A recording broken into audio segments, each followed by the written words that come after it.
Всем привет! С вами Татка, и здесь я покажу, как сделать фальш-камин своими руками. В этом мне будут помогать мои любимые коты.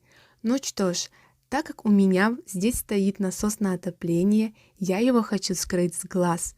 Ну а раньше у меня был, как вы видели в начале видео, камин из картона, обклеенный самоклеющей пленкой под дерево.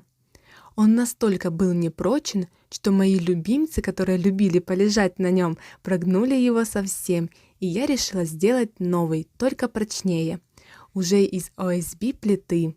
Замеры я делала по старому камину, и естественно с таким материалом оказалось намного сложнее работать.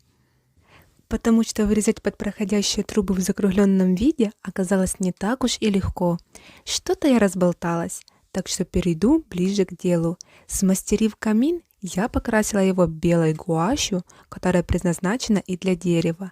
А за время, пока она сохла, а это не больше 2 часов до ее полного высыхания, я навырезала до 50 штук кирпичиков из картона и покрасила их красной водоэмульсионкой, не разводя ее ничем.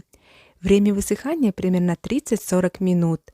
Клеила их к камину горячим силиконом с помощью клеевого пистолета.